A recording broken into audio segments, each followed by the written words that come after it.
Okay, kids get to draw. Adults, you can also. I left you out, but if any of you like to draw and doodle, you can too. Hey, we know about forest fires. We know some forest fires are caused by negligence, others by natural causes. When forest fires get going, does it matter how hot they become, whether they got started by a human or by lightning? Probably not, no. Do lightning strikes cause fire? The fires that are caused by lightning strikes, do they cause more damage than the ones with the cigarette butts thrown out? It's a fire's a fire. It's going to cause some damage. Jim was a fire chief. Back in the day, Jim, when a wildfire started and it blew up, did you spend a lot of time investigating the cause first, or did you evacuate people for safety? People first. I remember a story about you making sure that your wife was evacuated during a fire while you were fighting it. If some random guy on that day, just some random guy in the crowd comes and says, you know, Jim, I've never worked on a fire crew, but I think this fire is going to go downhill against the wind, so you should put all your people over here. Would you listen to him? No, you'd trust your knowledge, your wisdom, your experience, and all kinds of years of expertise on firefighting. So we know something about fires. And because of that, because we know things about fires up here, we mitigate the land around our houses. We choose materials that are the least likely to catch fire. We petition the Forest Service about campfire policies. We volunteer with saws and sloths to help neighbors. And when a blaze does sprout up, we trust Rick Durr and his people over there to come and put that out. And we tell them congratulations, because we know what a forest fire can do to our homes and our lives and our communities. We've been through it. My first year here, I sat around in book club once and listened to 6 or 8 of you telling your fire stories. And I thought, is that what I'm in for? Yeah, that's what I'm in for. We know who to trust. We know what to trust. And we know that if we ignore all of that, a wildfire will be catastrophic. So if someone comes to us and says, don't worry about fires, it's not really a big deal. If someone came to us and said, I don't believe in fires, or if someone said, just trust Jesus and your house will be safe, we'd give them the, it is a big deal. And we trust God. We are God-trusting people, but God wants us to care for our houses too. We would tell the fire denier that there are things we need to do to care for this land that we call home. Even if those things cost a little money or time or convenience, this land is our home, and who's going to take care of it if not us? We are stewards of the land. Now, I have a story about a forest fire that got a little bit out of hand, but it's a good ending. Don't be worried. The story comes, and it comes loosely because all of the stories that I steal from someone else come loosely, and I do things to them. But this one comes from Wangari Maathai. She's an African woman who worked on environmental justice and women's empowerment and women's education. She won the Nobel Peace Prize in 2004. She passed away a few years ago. This stole is from Kenya. It is a kentai. It's a traditional pattern. Just if you're Scottish, you might have a traditional pattern that means something to your family. And a lot of these different patterns mean something. And one of the young men I know who graduated last week from college brought this back from Africa, and it means grace. So, a little bit of African story here. She wasn't there, Wangari wasn't. She never heard one way or another if the forest fire was started by people or just had natural causes. Maybe it was a lightning strike on grass. Maybe it was someone trying to burn for their farm. I don't know. She didn't know how it started, but she knew that her friends, what they did in response. And how each of them especially did what they could, or maybe didn't do what they could, to save their home and be stewards of the land. So, first animal. When it was just a little spark, just a few bushes that got a little bit hot, someone ran to talk to the elephant and said, can you use that big trunk to blow some water on these sparks? Now, you all know how strong an elephant is. Can knock over a tree, can spout water so far. They love their snouts, their little trunks there. And this elephant, he wondered, well, I could help the fire, but if the wind changes while I'm blowing it out, it might burn my trunk. And I wouldn't want that. I'd have a funny face if I had a trunk burned off. So the elephant ignored the fire and went off on his own. And when he saw some clouds off in the distance, he thought, well, it's wet over there. It means it can't be dry over here. I'll go that way. So the elephant was out there denying and ignoring, and the fire got bigger. So people went to the tigers and the lions. Tigers and lions, kiddos. They're always the kings of the jungle, right? And couldn't they just tell everyone what to do? They could mobilize and delegate and lead that way. I mean, if the tigers and the lions aren't going to help with this fire, maybe they could use their little paws and they could write some new laws about fire policy or maybe take some money away from all the claws and the teeth and put it toward maybe some firefighting funding. People expect their leaders to lead, and these were the leaders of the jungle, but the lion thought we should do this, and the tiger thought we should do that. And they couldn't agree, and they couldn't compromise, so they just stared at each other, grumbling, thinking they were both in charge, going in a circle, and the fire got worse, and the fire got worse. Suddenly, there were a lot of wildebeests. I only learned this sermon how to spell wildebeests. I thought it was B-E-A-S. It's two E's. It's a weird word. The wildebeests, even with weird spelling, they are great at coming together and fighting off dangers. When there's alligators, they can fight off them. When there's anything that can get them, they come in a group. And they're like, oh, a group, that's helpful. Even if they're a little bit stinky and they have matted hair and they probably listen to Bob Marley, if they work together, they can do a lot of things really well. Except fire's like way over there in that jungle, and they live in this jungle over here. They like this water. That's going to mess up that water over there. It might dry up, but this water is going to be safe. So, yeah, it's a bad fire, but it's not going to affect the wildebeests, so they're going to drink their water, rub in their mud. What about the monkeys? The monkeys, there's always monkeys. They're in the woods. They care about the fire. They have opposable thumbs. You can see what they do with a banana. They could probably pour some gourds of water on the fire. They could save the day for everybody, but monkeys. All they do is howl. Look, look, look, it's a fire, it's a fire, it's a fire. Someone should do something, it's a fire, it's a fire. So all the animals of the jungle, they blamed each other, even as the flames got bigger. Make them put it out. It's the humans' fault.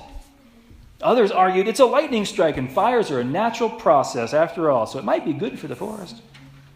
A lot of the birds, they just said, we have technology superior to you. We can fly somewhere else and just create a new nest somewhere. But the fire kept getting hotter and taller and wider, and more animals got squeezed together and closer, and nests were being burned, and some animals were scared and others were angry, and no one would listen to anybody. Some took advantage of the situation and started selling charcoal, and others just left however they could. Except, did you see the at first the animals thought it was a hummingbird. Justine has hummingbirds on her shirt. There's a hummingbird somewhere in the stained glass. So kids, if you want to draw a hummingbird, it's over there. Look for that one. It looks like that. Some people thought it was a hummingbird because hummingbirds are always busy and they're always everywhere as fast as they can. And it would make sense that a hummingbird in the middle of a problem would be buzzing around trying to tell everyone else how to fix it. But in fact, the hummingbird had just had some sugar water and then went off to the next problem. You know hummingbirds. They're all over Twitter with their hashtag do the right thing, hashtag make the jungle safe. But it wasn't a hummingbird. She had raised enough awareness that day already. And that flitting through the air, it was not a butterfly, even though there's butterflies up here. Some of the animals thought it was a butterfly because butterflies are great at telling you it might look bad now. But even when it looks like death, everything rises to new life. Butterflies are great to have at Easter. Butterflies are great to have when you're sad.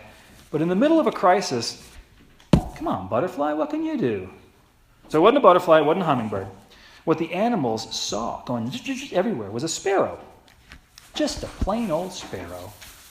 Plain old, nothing special about a sparrow. It's not pretty, it's not strong, it's not wise, it's not a leader. Nothing special about a sparrow. But there it was, dipping down in the pond and flying up and swooping back between the giraffe's knees, past the alligator teeth. And if you looked close, it had a big big sparrow mouthful of water. And it would flew down there and grab a little bit of water and go over to the fire and spit it out, little sizzle. Come back to the pond, swoop down, grab some water, spit it out, little sizzle. I don't think she was accomplishing much, that sparrow, against a roaring forest fire. If anything, I think the fire was growing despite her efforts. And the other animals, they thought the same thing. What is she doing? The elephant thought, needs a big trunk like me to do anything. The tigers and lions, they looked around and said, did anyone let you use that pond? That pond is zone residential, and this pond over here is public use. The wildebeests were a little bit huffy because even if they weren't using that water, they might someday, and so they might want that water, and they're wasting it. The monkeys were supportive. They just kept saying, it's a fire, she's putting it out, it's a fire, she's putting it out, feel the sparrow. But they weren't doing anything else. And all across the jungle, you saw the animals pointing and arguing and wondering. And the whole time, the little sparrow dipping down to the pond, trying to put the fire out. I'm glad we have sparrows in this world, aren't you? Amen. Whatever the problems are, we have plenty of problems. Whatever solutions people try, some don't work, some work a little bit.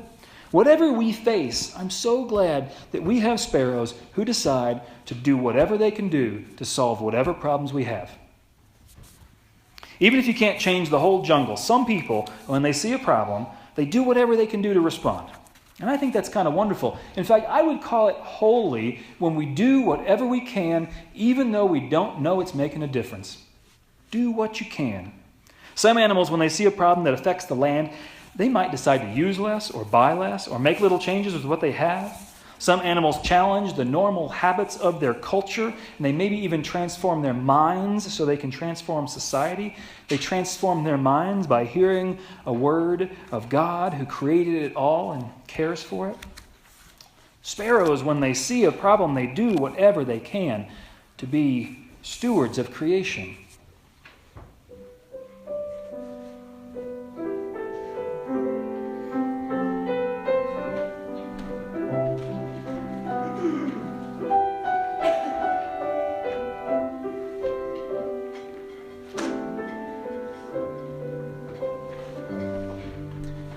God of the sparrow, how does the creature say home? In the passage Dan read before about home, the home that God has promised us, God has a vision for what life should be like for people. It is not a perfect life. It is not Eden. It is not a life that makes any sense here in America. It doesn't say we're going to be without any problems. In fact, God tells the Hebrews in other places to expect enemies from outside and expect enemies from inside. Be prepared. Here's how to persevere. In our passage from Deuteronomy, God has a vision of people working together, people working with each other, just as much as we're called to work with creation, with ponds and with animals and trees and forests.